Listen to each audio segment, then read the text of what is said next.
So I want to start by asking the panel if you could just tell us what's on top of mind for you with respect to AI in your business. What are you most excited about? And maybe at the same time, what are you most scared about? Maybe Imran, we'll start with you. Sure, thank you. Within American Express, obviously with generative AI coming into the mix, it really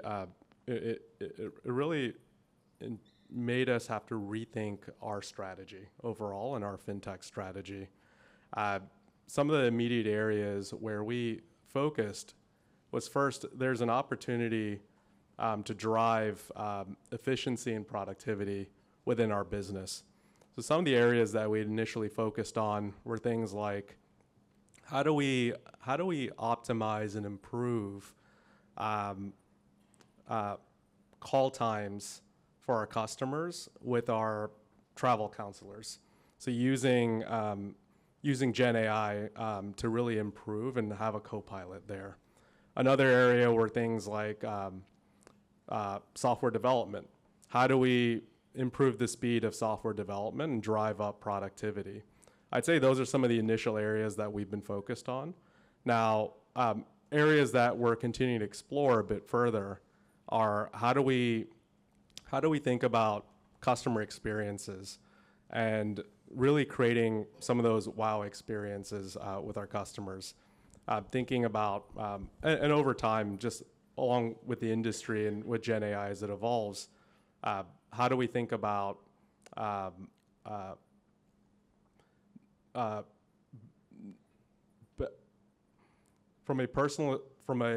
do we create more hyper-personalized experiences and create more of the one-to-one dialogue with our customers, along with from a travel experience, how do we create some of those really unique wow moments as we go with Gen AI? Thank you. Farhan?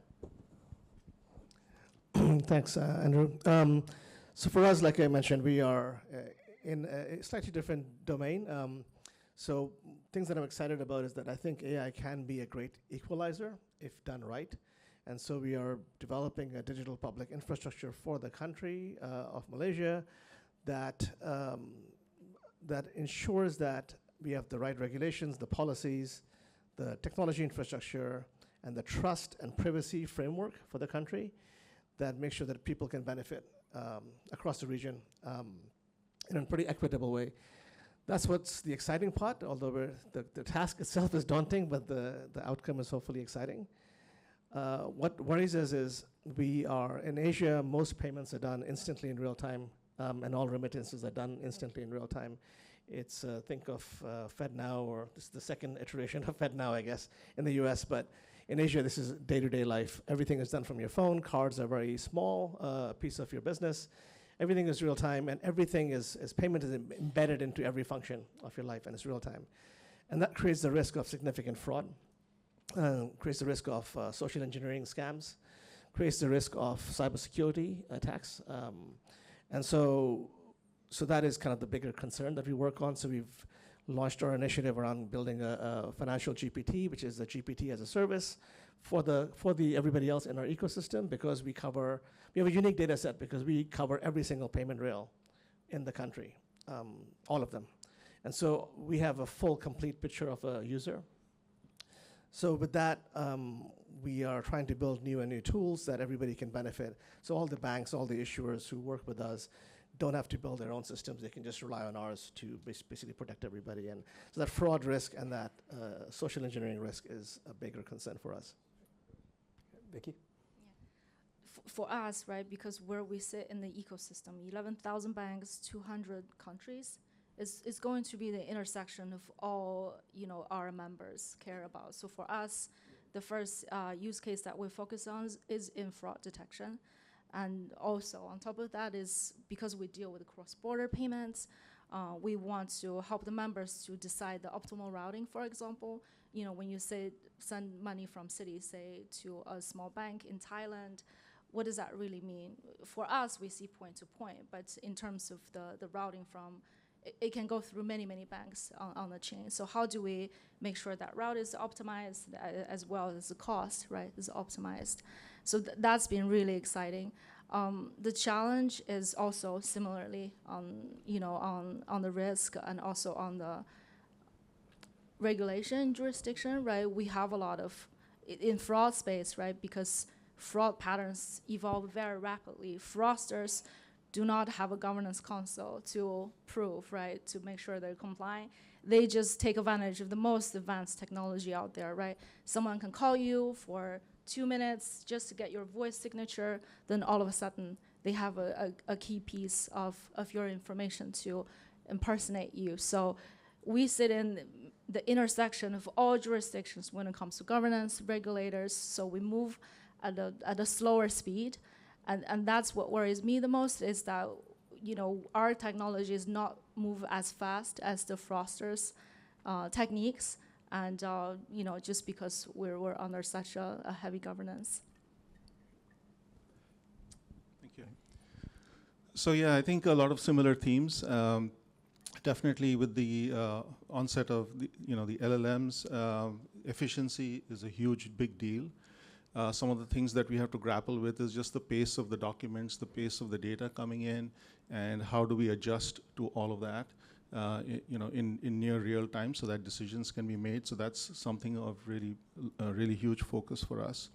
Of course, fraud is front and center as well as constant risk mitigation around that, and how do LLMs help with some of that stuff. From a consumer side, well, nobody goes into their banking app just because they want to spend time there, right? I mean, unless you're maybe trading or something all the time, so that could be fun. But usually your banking app is just a stopover in, you have a goal in mind and you want to get something done and you want to get a task done.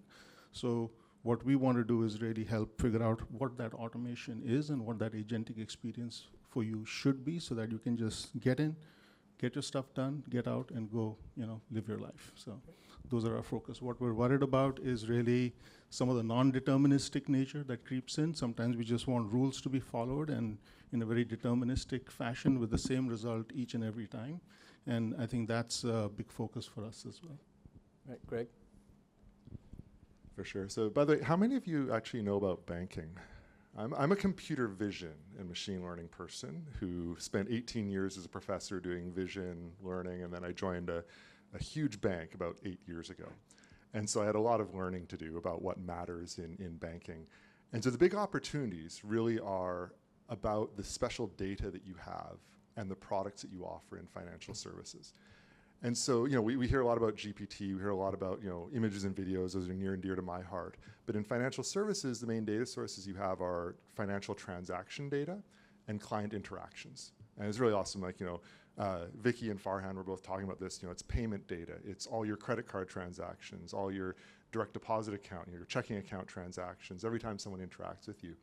And to me, one of the big opportunities is building machine learning models that understand those data. And at RBC, we have a very large footprint in these spaces. And so we've built a foundation model for financial services data that we call Atom, that basically can understand people as an individual based on all their interactions with the bank. So there's tons of exciting things we can do with that, lots of opportunities, both integrating those with LLMs, using them to drive hyper-personalized solutions. There's a lot of great stuff we can do there. So to me, that's a big, exciting opportunity for financial services, is a special type of data that you have that others don't.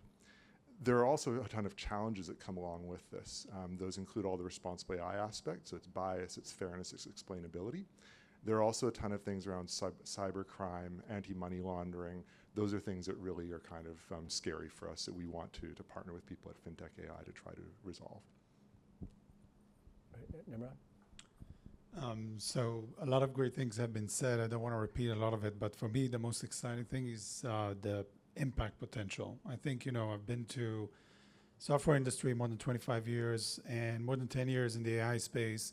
And I think I've never seen such a great kind of potential for one single emerging technology. So for me, that's the biggest thing. How do we make our company better with this? Still to be seen, but at least the amount of attention and investment and sponsorship that it gets is just phenomenal. The key areas that are of interest for us is really to see the bottom line impact. So we're looking at usually, mostly the operations, for example. So everything around our cost and operations, or all of our kind of different teams that are doing for markets or banking. How can we optimize their operations and make them more efficient? Engineering is one of our core and key kind of focus areas, just because of the size. If you think about our organization from an engineering standpoint, is tens of thousands of people, right? And every fraction of improvement in terms of productivity is significant. And we're looking at tens of % of potential improvements. If you look at new tools like Devin and Cursor and other kind of innovations in this space, this is a real fundamental paradigm shift in terms of how do we think about software development. And for me, this is one of the biggest opportunities for any company, but especially to our size, with such a great technology organization. The impact is just super significant, but clearly we're looking at other areas as well, as mentioned, operations and others. The focus is really on cost reduction just because of the risks that are associated with taking it outside. So anything around client experience, revenue generating, and others are still in kind of early stage, but things like risk reduction, cost optimizations, this is definitely top of mind. What concerns me, connected to all of this, is still we haven't cracked kind of I think as an industry, the ROI on those technologies, right? Everybody's investing quite a lot. You hear about a lot of great stuff. And definitely the investments are significant, but I'm sure many of my colleagues and peers here would say that we haven't yet kind of cracked the full operating model of those technologies and the full costs, and therefore we're focusing really on the top, most significant kind of opportunities from a revenue or cost reduction opportunities. So that's kind of one key concerns, and there's more, but those are the main ones. Thank you. Thank you. I'm at Bank of America, and obviously part of it is, some of you know the consumer side of it, there is the investment banking side of it, and then there is the global market side of it. So we operate on the market side all the way from Perth to the US, and in the US the consumer is at, let's say 30% of the US consumer uses either a checking account, a savings account, or a mortgage. So one of the things that we've tried hard to do with the enthusiasm around LLMs and the opportunity around it is not to forget the traditional AI. There's a huge opportunity set in that, and we are very laser-like focused not to steer everything to large language models. And as you talked about it, there's a huge cost and unpredictability and the lack of explainability that comes with it. But for the right opportunities, there is a great, lift up as well. So we have very focused on three things. One is obviously the return on investment. We actually require our teams to submit formal one-pager that summarizes why you're doing it, how you're doing it, and why a traditional AI approach wouldn't have worked for you. The second one we really care about, which is part of the challenge, obviously here to learn more, is around explainability. What was the reason for the outcome? How did it arrive at that outcome when you're extending a credit card, when you're making a trade decision? And there are places where you can't use it. We are one amongst the 3 or 4 top execution engines on NASDAQ and other platforms. We work with FPGAs for extremely low latency, and some of these techniques don't adapt to that. And the third thing that I would point out is the scale. You've got to operate at the scale at which we'd like to operate. So some of the latencies that you still see just won't work with it. So keep the aperture still broad. There's tons of opportunities on research, on predictive analytics. Large language models are a great complement to it, and there's tons of opportunities that we see right now. Thank you. David? And at NASDAQ, most of you probably think of NASDAQ as a big stock market, which in New York it is a big stock market. But in reality, NASDAQ is a really big progressive technology company. So outside of the United States, NASDAQ licenses the technology stack that makes up a market, or our market in New York. NASDAQ licenses that technology to over 80 countries around the world, which most folks don't realize. So the stock market in Australia is powered by NASDAQ. The Hong Kong stock market is NASDAQ. The Nikkei in Japan is powered by NASDAQ, and many, many other stock markets. So of the 10,000 employees at NASDAQ, 4,500 of the employees are software engineers, data scientists, AI, machine learning folks, and product managers, and then the rest are within the business realm. So within the NASDAQ ecosystem, we're looking at, we have an equal balance that our other colleagues here shared with the large language model initiatives as well as the machine learning side. On the LLM side, we've pulled together the top developers in the company and have built out over the last year an AI, Gen AI platform that abstracts what models each individual teams can work with so that there's consistency, its affordability, as well as the security aspects so that the employees build their own skills, build their own agents throughout this platform. One of the things we're most excited by, because the technology is moving so fast, we run the NASDAQ Labs initiative out of the Boston office, which is only 3 stops from the Red Line here in Kendall Square. And all of the initiatives we do that are early on, we integrate with MIT students, whether they're PhD students, grad students, undergrads, that will spend the summer with us, that'll spend the month of January during MIT's independent activities period. And then we have a fellows program, which is a year-long program where typically these students will spend part-time to full-time 6 to 12 months with us, working on new Gen AI, machine learning initiatives that are linked to new ideas and opportunities coming from each of the 3 business units at NASDAQ. And it allows us to experiment very rapidly, build upon what students are learning here in the Institute, and it's turning out to be a really, really rich, low-cost, rapid learnings environment that we'd be happy to share with folks as we go on. Terrific. Well, I think you get a sense of why it is that we're so excited to launch FinTechAI at CSAIL. The cross-section of firms that are represented by our initial sponsors really captures all of the various aspects of the financial system. And one of the things that we're both excited about as well as concerned about at CSAIL is how are all of these innovations going to impact the system. There are all sorts of different ways that I think good can be done with these powerful tools. But one of the things that we noticed early on with regard to financial innovation is that relative to the tech industry, the financial industry is almost always behind. And it turns out there's a good reason for that. It's because unlike mistakes that you guys make in the tech field that you can let your clients figure out in version 1.2 or 1.3, in the financial system, one mistake could basically wipe out the fortunes of a number of clients. And that means that there's a different standard that one has to worry about in the financial system. So I want to open it up for questions in the audience, but maybe I can start with one question for the panel, and feel free, anybody who would like to answer it.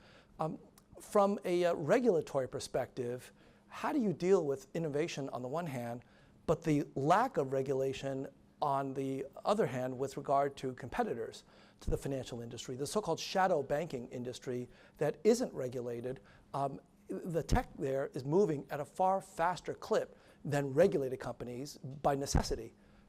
How do you deal with that? And what do you think the future of the competition between disruptive fintech that's not regulated versus the regulated parts of the financial industry? I'll take a shot.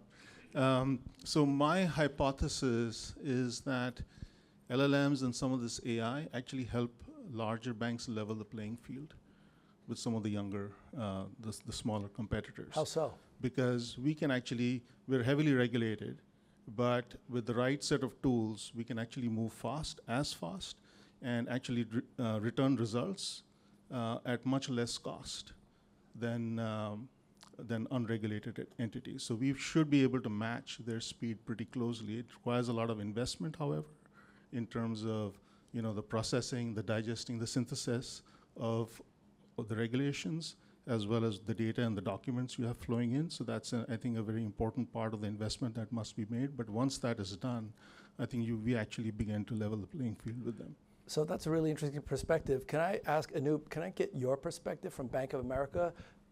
That's a systemically important institution. Would you agree that the LLMs would help you to level that playing field? It does. However, I forget the CEO of Coinbase who said this. Regulation is also a barrier to entry. Right. At the scale at which we operate and the amount of regulators we work with, sometimes, yes, they can move fast, but at a very small scale. But to operate globally, or we almost deal with, I think, 20 more. I could be wrong on this count. Or the regulators, be it India, be it Singapore, be it Japan, be it the US, multiples. It's impossible to scale to that level if you are not regulated. And that also becomes interesting opportunity. I do agree with your point on this. The opportunities in NASDAQ, as an example, is a great arms race. It's really faster and faster and faster. Can you co-locate with a NASDAQ? Can you control the fiber length to NASDAQ? And not many firms can do that today, right? And in fact, you see many of the European banks actually pull back from the scale at which you're required to succeed. So there are two ways to look at it. Yes, Farhan. I think maybe I'll take a crack because I've been a banker. I worked at JP Morgan for many years and Barclays for a few years, Discover for a few years. I'm an entrepreneur, so I've built and sold 3 companies in lending and one sort of business bank that I sold to US Bank 4 years ago. So I've lived on both sides of the spectrum. But I'll tell you, as a consumer, my belief is banks should stick to banking, fintechs should stick to fintechs, because I don't want my bank to experiment and risk everything. When I was building my last bank as a fintech, I told my team, please don't read the lean startup. There's no such thing in finance as lean startup. You can't get it wrong. It has to work 100% of the time. However, that symbiosis between a fintech and a bank is where the magic happens. If you look at a country like India, where there's tremendous growth in the economic system, the entire growth on the payment system, the financial system, has been powered by 4 fintechs, not a single bank. But the banks are super happy because they're keeping the deposits, they're keeping the customers, they're enjoying the best run of their life without having to do all that work. Mm-hmm. They are holding everybody responsible. The fintechs are doing all the innovation. They're breaking every mold. They're building the new use cases. It's free experimentation. So to me, the best world is where banks stick to banking and stop innovating. Fintechs keep innovating, so stop trying to be a bank, and they work together, and they find that happy medium keeps everybody okay. Regulators, if you think banks move slower, regulators move even slower. Yeah. By the time they've done a study and commissioned a project and a committee, technology has changed already. Right. So I think to me, that's the partnership, and I've seen it work in real life. Yeah. I see it work every day. It works really, really well when done well. Yeah. Nimrod? Maybe just to add on that, I totally agree with all the opinions here. I think the truth is somewhere in the middle. I mean, for us to, again, for the banking industry to continue and survive, obviously there's a lot of disruptions from fintech, right? And we need to make sure that we're innovating at the same pace. Clearly, because of the lack of regulation in certain kind of areas, we cannot, and obviously we don't have the same level of agility of startup companies. So our goal is really to partner, right, and look for the opportunities to kind of bring them in, partner with them, integrate solutions, white label, all sorts of things. Because I think our clients are also expecting innovation, right? Otherwise, they will go to the next. And there's a new generation that is coming that doesn't want to wait on hold, for example, for a call center or somebody to kind of answer them, or wants a more personalized experience and is not willing to take all the kind of scrutiny and governance of how we do things and the kind of, the frameworks, the old frameworks that are no longer working for the younger generation. So I think it's really about innovating, and that's kind of part of what I think this forum, the team here, each one of us, I think, represents some angle in that in their own respective organizations, is really to look outside and to partner with the ecosystem and bring it in, right? And evaluate and test and disrupt as much as possible. But I also agree that, we are heavily regulated. Eventually, when startup companies are growing, and we're seeing that when we're partnering with them, they all of a sudden need to kind of adhere to some of the regulations, especially when we say, okay, now we want to go to 20 countries, right? And they cannot, right? They don't have licenses, or they don't have the right infrastructure, or they don't have enough cybersecurity controls to operate in certain countries. So there's many, many different things. So I think we have to be out there, partner with them, collaborate with the ecosystem, and innovate together with them. Right, Vicky? So maybe I'll use a concrete example of a recent POC that we run, just to show, maybe the unique perspective from Swift. So recently for the past 2 years, we've been running a POC with 14 different banks from 9 different jurisdictions in the world on an initiative called Federated Learning. And so basically, is all the banks pull their fraud data together in federated learning fashion, meaning you never actually share the raw fraud labels, but the AI fraud detection model will travel to your hosting location and learn the parameters and knowledge, so that the detection model, can be used kind of globally with all the participants. So in this effort, we survey 9 different countries, right, when it comes to their regulations and governance, and down to very specific mandates on how to implement such a system, say one day in production.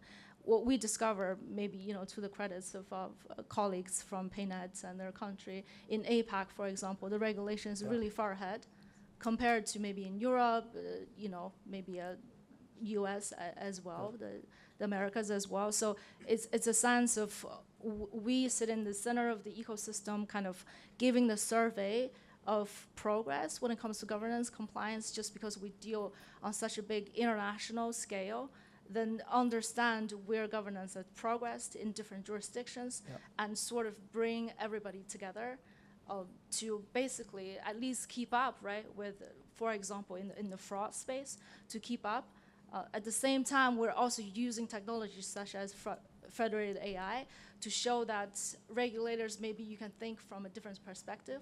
Now we're no longer sharing, for example, GDPR regulated personal data, but we're actually able to pull the knowledge together to understand fraud patterns without sharing specific data. That's great. You've just reduced the stress level of most of the people in this room. Thank you. And actually, that's one of the reasons that we're so excited about this initiative. Our hope is to have interactions between all of the various different alliance members to be able to create more of these network effects. I think we have time for maybe 1 or 2 questions now. So maybe I can open it up to the audience. Anybody have a question for our distinguished panel?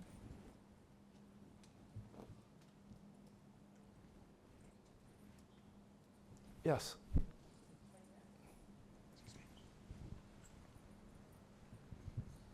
So this sort of was answered a little bit in the last one, but last question. But a lot of you mentioned responsible AI as something that your companies are concerned about, and I was just wondering if you had anything you wanted to say about what that meant to your company, what that means to your company, and how you deal with that. With similarly to the previous question, with all of these other companies out there, the competitors that are maybe not being the most responsible and everything, and so how you, what that means to you in the current ecosystem of responsibility and lack thereof. Sorry. Aaron? Sure, I can start. For American Express, responsible AI is a key thing. What I'd say is, one, our customers trust the American Express brand with their data. We're very vigilant about ensuring that there is no customer harm. So as it relates to how we use LLMs and how we use Gen AI, we're actually very focused on pilots and POCs that are very focused today on human in the loop.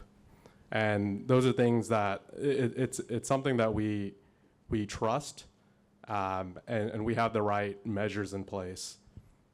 Areas that we would want to explore more, right, with Gen AI and LLMs is how can you eventually take the human out of the loop? And for us to be able to do that, we really need to trust the responses from the LLMs and ensuring that we have the highest level of accuracy coming out. For us, if there is an inaccurate response to a customer, that actually really damages our brand and reputation. And it's a good practice to ensure that we have the right level of accuracy there. The other thing I'll also highlight is, we're also, what's also important to us is ethics and fairness and bias. A lot of the responses that we do get back we do want to ensure that we're really thinking about people, gender biases, all kinds of things that can take place today that is important for us to ensure that we get right. I'll hand it over to anyone else. Anybody else? Okay. To your question about competitors perhaps not as trustworthy, for at least many of us over here, responsibility and trust is just a bedrock principle. You lose that, much of banking foundation is shaken, so you never want to violate that. And critical part of it is customer trusting the data, that the data is protected. They have very confidential data in there, so we operate on that trust, and that's not a line you want to cross. Now, with that provided, what are the capabilities you can give to them? Can you give them a better customer service with the data protected? Can you lead to more efficient markets? Again, with the data protected is a critical aspect of how we think about it. I just want to add something. I think, I'm sure that everybody would agree with me that this is more than just a statement or kind of a buzzword. Actually, one may argue if one of the biggest things that takes the longest time in terms of taking AI into production in banking is all of those kind of risks and how we look at the data, how do we make sure that it's unbiased, how do we validate the testing that was done by the data scientists that developed it. So all of those things are key part of our processes. They're really embedded in how we are releasing anything with AI. And by the way, how do we treat also our vendors? So it's really important because one of the biggest things or risks in the banking space is not just what we build with AI, is how much AI we're taking from the industry. So third-party risk is actually bigger, and now fourth-party risk is even much bigger when we think about Gen AI. But putting that aside for a second, we put so many kind of controls in place to ensure that even when we partner with a different company, take a vendor in or a solution from a technology standpoint, we really look at those ethical kind of principles and controls and how we evaluate them and what kind of level of data we're asking them as we kind of certify them every year. I think this is a really kind of, big thing when we talk about, agility and innovation, why startup companies can run much faster. This is actually a big part of it, and responsible AI is actually a big part of what we're doing in terms of certifying, the solutions we're releasing. Farhan? I think maybe I'll be a little bit more antagonistic or contrarian. I'm not a corporate person, so I will just say what I think. I think, look, whenever ethics have challenged profits, profits have won. I think we all know this, and we all know this deep down. I've never seen ethics beat profits. This will keep happening. And I think it'll be irresponsible for everybody to sit back and say, let everybody else do the right thing. People will try to do the right thing, but there are trade-offs to be made in every right step. So to me, the best way is to get more people and more people involved in the creation, the usage of their own data, their own information. And you demand that there is ethical AI from everybody that you work with. And unless people start demanding that, I think we're not going to have, we're going to have the same result. We keep pushing the door when it's supposed to be pulled, and it's not going to change. And I'll sort of end that comment with something that was very profound that my 6-year-old son said to me. He heard me talking about AI. He said, I can't sleep at night. I'm like, why can't you sleep? Because I heard you talk about AI. I'm very afraid. I said, why are you afraid? Because it sounds like people have not figured out how this is all going to work. So why don't they just stop till they figure out how to make this better for humanity before we keep working on this? And that was one of the most profound things I've heard. But we're not going to stop, we know that. So let's all demand better, and we can contribute. We're not idle bystanders. I think all of us in these positions can contribute towards making ethical AI. So that's kind of what I encourage people to do. Don't sit back and watch the show, but be participants in the show, and then we have a shot. Well, so we're about out of time, but let me conclude with that comment from Farhan and add that one of the topics that we're taking on here at FinTechAI at CSAIL is exactly the issue about how do you get LLMs to be trusted co-pilots and advisors. And I think this is at the core of a lot of the applications in financial services. So we have a number of ideas, and no doubt with our new sponsors, we're going to have even more. And so stay tuned, and we believe that we will have a solution to present to all of you next year. So we'll see you then. Thank you very much.